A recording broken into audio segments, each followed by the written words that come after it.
ఒక్కసారి కొమ్మూరి గోల్డ్ కి కాల్ చేయండి. తాకట్లో ఉన్న మీ బంగారాన్ని విడిపించి మార్కెట్ ప్రైస్ కి వాళ్ళు కొనుక్కుని మిగతా డబ్బులు మీకు ఇచ్చేస్తారు. హలో అండి, అందరికీ నమస్కారం. నేను మీ Katta Karthik. Iran versus Israel America యుద్ధం. ఇది మామూలుగా తెలుగు సినిమా ఒక డైలాగ్ ఉంటుంది. అంతం కాది ఆరంభం అన్నట్టుగా ఈ యుద్ధం నడుస్తూ ఉంది. అంతం ఎక్కడో తెలియకుండా నడుస్తున్నటువంటి యుద్ధం ఇది. అంటే యుద్ధం స్టార్ట్ అయ్యి 11 రోజులు గడుస్తుంది. ప్రపంచం మొత్తం కూడా సంక్షోభంలో కూరుకుపోతా ఉంది. ఒకవైపు పెట్రోల్ డీజిల్ రేట్లు పెరిగిపోతున్నాయి. కొన్ని దేశాల్లో అయితే అసలు పెట్రోల్ డీజిల్ కొరతే వచ్చింది. ఎగ్జాంపుల్ బంగ్లాదేశ్లో పెట్రోల్ బంకులు మూతపడుతున్నాయట. పెట్రోల్ డీజిల్ దొరక్క. అంటే ధరలు పెరగటం పక్కన పెడితే అసలు దొరకని పరిస్థితి క్రియేట్ అవుతా ఉంది. మన దేశంలో పెట్రోల్ డీజిల్ కొరత లేకపోయినప్పటికీ గ్యాస్ కొరత మన వేధిస్తూ ఉంది. ఎందుకంటే హార్మోజ్ జలసంధిని ఇరాన్ మూసివేయటం, ఇరాన్ నుంచి రావాల్సినవి పగిన గల్ఫ్ దేశాల నుంచి మనకి రావాల్సినటువంటి చమురు నిక్షేపాలు, గ్యాస్ మొత్తం కూడా ఆగిపోవటం, సప్లై ఆగిపోవటం ఫలితంగా అన్ని దేశాలు సఫర్ అవుతున్నాయి. మన దేశంలో కూడా గ్యాస్ ప్రాబ్లం వచ్చింది. ఇప్పటికే కమర్షియల్ గ్యాస్ సిలిండర్ల కొరత నడుస్తుంది అనేటువంటి చర్చ ఉంది. ఇప్పటికే బెంగళూరు లాంటి సిటీల్లో కమర్షియల్ గ్యాస్ ఇవ్వట్లేదు. కేవలం ఎమర్జెన్సీ ఉన్న హాస్పిటల్స్కి, స్కూల్స్కి మాత్రమే ఇస్తామని ఆ గ్యాస్ కంపెనీలు ప్రకటిస్తున్నటువంటి సందర్భం. ఇంకో పక్క రేట్లు విపరీతంగా పెరగబోతున్నాయి అనేటువంటిది. నిజానికి పెట్రోల్ డీజిల్ రేట్లు కనుక పెరిగితే నిత్యావసరాల ధరలు కూడా పెరుగుతాయి. సో ప్రపంచం ఎటువైపు వెళ్ళే అవకాశం ఉంది. యుద్ధానికి అంతం ఎక్కడ అనేది ఇక్కడ మాట్లాడుకునే ప్రయత్నం చేద్దాం. నాతో ఉన్నారు భారత ఆర్మీలో లెఫ్టినెంట్ జనరల్గా పనిచేసినటువంటి కమ్ముల రామచంద్రరావు గారు. సార్ నమస్కారం.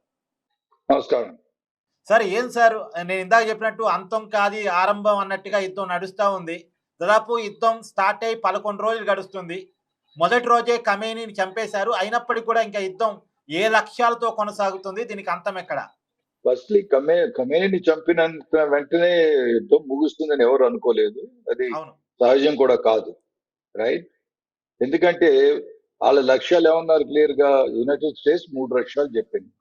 ఒకటి, వాళ్ళ దగ్గర ఉన్న యురేనియం నిల్వలు ఉన్నాయే, ఆ నిల్వలన్నీ వీళ్ళకి డిక్లేర్ చేయాలి. యురేనియం ఎన్రిచ్మెంట్ ప్లాంట్ ని సుమారు మూసివేసే పరిస్థితి తీసుకురావాలి. మూడోది, ఇన్స్పెక్షన్ కి రెడీగా ఉండాలి. నాలుగోది, రెజీమ్ చేంజ్ అని మార్చాలనేసి. ఈ 3-4 ధ్యేయాలు పెట్టుకున్నప్పుడు అవన్నీ సాధించే వరకు నేను కోట యుద్ధం కొనసాగుతుంది. ఈ నాలుగిట్లో యురేనియం ఎన్రిచ్మెంట్ ఒకటి, మిసైల్ సంగతి ఒకటి, ఈ 2 కంట్రోల్లోకి తేవచ్చు. కానీ రెజీమ్ ని పూర్తిగా మార్చాలనుకునేది ఇంకా కొంత టైం పడుతుంది. అంత ఈజీగా సాధ్యమయ్యేది కాదని నేను అనుకుంటున్నాను. సార్, ఇప్పటికే ప్రపంచ ఆర్థిక వ్యవస్థ మీద తీవ్రమైన ప్రభావం పడుతుంది. మనం వింటున్నాం చాలా దేశాల్లో పెట్రోల్ డీజిల్ కొరత ఆల్రెడీ స్టార్ట్ అయిందని, రేట్లు పెరుగుతున్నాయి. ఎలా అర్థం చేసుకోవాలి? ఎందుకంటే ఇప్పుడు రేట్లు పెరగడం కూడా సహజమే కదండి. ఎందుకంటే ఎక్కడైతే ఆయిల్ ప్రొడ్యూస్ అవుతుందో స్ట్రెయిట్ ఆఫ్ హార్మోజ్ నుంచి దాటనివ్వట్లేదు. ఆల్రెడీ ఏమన్నాడు, కొన్ని షిప్స్ ని పర్మిట్ చేస్తాను, కొన్ని షిప్స్ పర్మిట్ చేయను అనేసి, రైట్? ఆల్రెడీ ఒక 4 ఆయిల్ ట్యాంకర్స్ ని దెబ్బతీశారు. కనుక ఎప్పుడైతే ఈ ఆయిల్ అక్కడి నుంచి సరఫరా అవ్వదో, సుమారు అందులో 90% చైనాకి వెళ్తుంది. మనం కూడా అక్కడ స్ట్రెయిట్ ఆఫ్ హార్మోజ్ మీద చాలా ఆధారపడి ఉన్నాం. కనుక అక్కడి నుంచి ఆయిల్ రానప్పుడు వరల్డ్ అంతటికి ఖచ్చితంగా, అఫ్కోర్స్ ప్రస్తుతం మనం అనుకున్నది ఏంటంటే రష్యన్ ఆయిల్ మీద కూడా ఆల్రెడీ ఆకాంక్షలు విధించారు, రైట్? ఇవన్నీ విధించినప్పుడు వెనెజులా ఆయిల్ ఉంది, తర్వాత కొంత యుఎస్ ఆయిల్ అవి ఉన్నాయి అనుకోండి. కానీ మన ఈ west Asian countries, middle west చూసుకుంటుంటే మనం ఈ అరబ్ కంట్రీస్ దగ్గర నుంచి ఎప్పుడైతే ఆయిల్ ని కంట్రోల్ చేస్తారో, రైట్, ప్రపంచంలో ఆయిల్ కొరత అవుతుంది. కొరత సాగినప్పుడు ఏమవుతుంది, ధరలు పెరుగుతాయి. సో ప్రస్తుతం మనం చూస్తున్న పరిస్థితి అదే. ఖచ్చితంగా ఇంకా ధరలు పెరిగే సూచనలు కూడా ఉన్నాయి. ఆల్రెడీ అఫ్కోర్స్ G7 నిన్న ఏం చేశారు, సుమారు ఒక వాళ్ళ స్ట్రాటజిక్ రిజర్వ్స్ కొంటుంటే అవి రిలీజ్ చేశారు. అవి రిలీజ్ చేయబట్టి డాలర్ విలువ పెరిగింది. అంటే ఈ పెట్రోల్ విలువ ఖరీదు ఏదైతే పెరిగిందో మళ్ళీ ఒక $20 ఎంతో తగ్గింది. కానీ ఆ స్ట్రాటజిక్ రిజర్వ్స్ అయిపోయాక మళ్ళీ తిరిగి మామూలే కదా. కనుక ఎప్పటి వరకైతే ఇది ఆయిల్ సరఫరా సక్రమంగా జరగదో అప్పటి వరకు ఈ పెరిగిపోతాయి. అది కాక మనం చూసుకుంటే ఇండియాకు పూర్తిగా వచ్చే ఎల్పిజి, రైట్, న్యాచురల్ గ్యాస్, ఇదంతా లిక్విఫైడ్ గ్యాస్ ఇవన్నీ ఉన్నాయే, ఈ ప్రోడక్ట్స్ మనం చూసుకుంటే మనం చాలా ఆధారపడున్నాం. కనుక ఇంకా కొన్నాళ్ళ వరకు ఎక్కడి వరకు అయితే యుద్ధం సాగదో కొంతవరకు ఈ కష్టాలు మనకి ఆ, ఉంటాయి.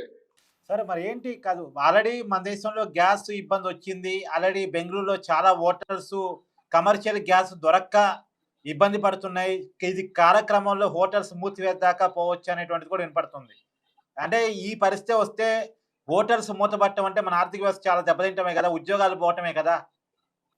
ఎస్ కాదు, ఇప్పుడు ఎప్పుడైతే మనకి ఎకనామీ దెబ్బతింటుందో ఖచ్చితంగా మన ఓవరాల్ ఆర్థిక పరిస్థితి మాత్రం దెబ్బతింటం సహజమే. కానీ నేను అనుకోవటం ఏంటంటే Iran aim is very clear. Iran aim ఏంటి? ఏదో ఒక విధంగా యునైటెడ్ స్టేట్స్ మీద ఇజ్రాయెల్ మీద ప్రెషర్ తీసుకొస్తే అప్పుడు యుద్ధం ఒక విధంగా ఆపొచ్చు అన్న ఆలోచన కూడా అవును. వాళ్ళలో అవును. ఉంది. అవును. రైట్. మీరు సో ఆ అందుకని నేను స్ట్రాటజీ అనుకోవటం దేవానికి ఏంటంటే చెప్తున్నారు సార్. మీరు మాత్రమే చెప్తున్నారు. గల్ఫ్ మీద ఇరాన్ దాడి కరెక్ట్. చేయటానికి ఉన్న కారణం కూడా ప్రెజర్ పెట్టడమే. ఇది అమెరికాని, ఇజ్రాయెల్‌ని ప్రెజర్ పెట్టమని మీరు చెప్తున్నారు. అవును. సార్ మరి కాదు ఈ దీనికి అసలు అంటే మీరన్నట్టు ఇది ఇరాన్ ఒకవైపు స్ట్రాటజీగా వాళ్ళ ప్లే వాళ్ళు చేస్తున్నారు. ఇంకో పక్క ఇరాన్‌ని పూర్తిగా తమ చేతుల్లోకి తీసుకోవాలని అమెరికా కూడా ప్రయత్నం చేస్తుంది. ఇది అంత ఈజీగా జరిగే పరిణామం కాదని మీలాంటి వాళ్ళు కూడా చెప్తున్నారు. అది ఎప్పటిదాకా కొనసాగిద్ది? ఆ కొనసాగే లోపల పరిణామాలు ఎంత తీవ్రంగా ఉంటాయి? ఇది ఇప్పుడు ఎవ్వరు చెప్పలేరండి. ఎంత మేధావులైనా సరే ఎందుకంటే అమెరికాను, ఇజ్రాయెల్ క్లియర్ గా వాళ్ళ అబ్జెక్టివ్స్ వాళ్ళు ఏదైతే ఆలోచించారో, ఏదైతే వాళ్ళు ఇరాన్ ఒక లెవెల్ కి తీసుకురావాలి, ఆ టార్గెట్స్ అన్ని పూర్తిగా తీరే వరకు వాళ్ళు యుద్ధాన్ని కొనసాగిస్తారు. వాళ్ళు యుద్ధాన్ని కొనసాగిస్తున్నంత వరకు ఇరాన్ వాళ్ళని ప్రతిఘటిస్తుంది. రైట్. సో ప్రతిఘటిస్తూనే ప్రపంచం ప్రెషర్స్ ఎప్పుడైతే వస్తాయో ఇరాన్ కూడా నేను అనుకోవటం ఏంటంటే ఖతార్ కానీ ఒమాన్ కానీ వీళ్ళ ఆఖరికి యుఏఈ కూడా ట్రై చేయొచ్చు. వీళ్ళ మధ్య నెమ్మదిగా ప్రెషర్ తీసుకొచ్చి ఏదో విధంగా నెగోసియేషన్స్ స్టార్ట్ చేస్తే ఒక విధంగా ఆ, యుద్ధానికి ఆగే సూచనలు కనిపించవచ్చు. కానీ దానికి ఇద్దరు ఒప్పుకోవాలి. ఎవరు? అటు యుఎస్ ఇజ్రాయెల్ ఒప్పుకోవాలి, ఇటు ఇరాన్ ఇటు ఒప్పుకోవాలి. ఇరాన్ ఒప్పుకోవాలి. అన్నిటికన్నా రెండు పార్టీలు ముఖ్యమైనది ఒప్పుకోవాలి. ఇజ్రాయెల్. సార్ ఇంకో మాట కూడా చెప్పండి. ఇప్పుడు ఇరాన్‌ను అంటే ఇంత ప్రతిఘటన ఉంటదని ముందుగానే అమెరికా ఊహించిందా? ఊహించని ప్రతిఘటన ఇరాన్ నుంచి ఎదురవుతుంది అనుకోవచ్చా? ఊహించింది. ఎందుకు ఊహించలేదు? ఇరాన్ ఖచ్చితంగా వాళ్ళ దగ్గర ఉన్న డ్రోన్స్, వాళ్ళ దగ్గర ఉన్న మిసైల్స్, బెలిస్టిక్ మిసైల్స్ ఇవన్నీ చూసుకుంటే ఖచ్చితంగా వాళ్ళతో టైం పడుతుందని యుఎస్ తెలుసు. మొదట ఊరికే అన్నాడు, ఓ 4 వారాలు 5 వారాలు అయిపోతుంది. పూర్తిగా ధ్వంసం చేయాలనుకుంటే టైం పడుతుంది. ఎందుకంటే క్లియర్ కట్ గా ఇప్పుడు లీడర్షిప్ కూడా మారింది. లీడర్షిప్ మారినా కూడాను వాళ్ళు చాలా స్ట్రాంగ్ విల్డ్ పర్సన్స్. మొజాదబ్ ఖమినేని ఉన్నాడే, అతను ఏమంటున్నాడు, ఏ విధంగా అయినా సరే మేము వెనక్కి తీయం, ఎన్నాళ్ళు మేము నాశనం అయిపోయినా సరే మీ యుద్ధాన్ని కొనసాగిస్తాం. ఎందుకంటే వాళ్ళ లీడర్ని కొట్టారు కాబట్టి. రైట్. సో ఇరాన్ ఖచ్చితంగా ప్రతిఘటిస్తూనే ఉంటుంది. ఇది ఇమీడియట్ గా మనం సూచనలు వెంటనే ఆగిపోయే సూచనలు ఏమీ కనిపించడం లేదు. తర్వాత ఎప్పుడైతే వరల్డ్ ప్రెషర్ ఎక్కువ పడుతుందో యునైటెడ్ స్టేట్స్ మీద, ఇజ్రాయెల్ మీద, కానీ రెండు సైడ్లు ఏం ట్రై చేస్తే యుఎస్ ఇజ్రాయెల్ అయితే ఎంతకాలం కొంచెం కొనసాగించి ఎంత నాశనం చేయగలిగితే ఇరాన్ని అంత నాశనం చేయాలని ప్రయత్నిస్తారు. రైట్. అంటే ఇరాన్ నాశనం కాక పక్కన ప్రపంచం కూడా ఇబ్బందుల్లో పడుతుంది కదా అని. సేమ్ కదండి పాయింట్.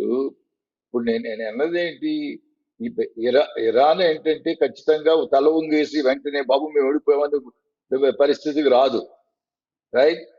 ఎప్పుడైతే వాళ్ళ గవర్నమెంట్ ఆల్రెడీ బాంబ్ చేస్తున్నారు, గవర్నమెంట్ హెడ్ క్వార్టర్స్ బాంబ్ చేస్తున్నారు, వాళ్ళ లీడర్షిప్ అంతా పోయింది, కొన్ని యురేనియం ఎన్రిచ్ ప్లాంట్స్ చేస్తారు, కొన్ని మ్యానుఫ్యాక్చరింగ్ ఫ్యాక్టరీస్ ని ధ్వంసం చేస్తారు. రైట్. వీటిలన్నిటికీ ఎంత అయితే తట్టుకోగలదో ఇరాన్ తట్టుకుంటుంది. అంతేగాని అంత పెద్ద దేశం వెంటనే మమ్మల్ని క్షమించండి మేము తప్పు చేసాం మేము ఓడిపోయామని వెంటనే తాళ్ల బేరానికి దిగే స్థితి మాత్రం ఇరాన్ లో లేదు. దానికి ఇరాన్ ఖచ్చితంగా ప్రతిఘటిస్తుంది. అందుకే తిరిగి ప్రతి యునైటెడ్ స్టేట్స్ బేసిస్ అన్నిటి మీద ఒక దెబ్బ కొడుతుంది కదా. రైట్. ఇప్పుడు రీసెంట్ గా కొన్ని సూచనలు కనిపిస్తున్నాయి, కొన్ని బేసిస్ ఖాళీ చేస్తారా యునైటెడ్ స్టేట్స్ అన్న సూచనలు కూడా కనిపిస్తున్నాయి. కానీ అటు సైడ్ వాళ్ళు కూడా ఫ్రీగా కూర్చోలేదు కదా. యునైటెడ్ స్టేట్స్ ఇజ్రాయెల్ మనం ఆలోచిస్తే ఖచ్చితంగా వాళ్ళు అనుకున్న ప్రకారం ఇరాన్ ని ఒక విధంగా ధ్వంసం చేసి, ఇరాన్ సరిగా ఒప్పుకోకపోతే ఇరాక్ ని ఏ విధంగా అయితే నాశనం చేశారో సుమారు అదే పరిస్థితికి తీసుకొచ్చి అప్పుడు కానీ వీళ్ళు వదలరు. Thank you sir. Thank you. ఇది కమర్ రామచంద్రరావు గారి విశ్లేషణ.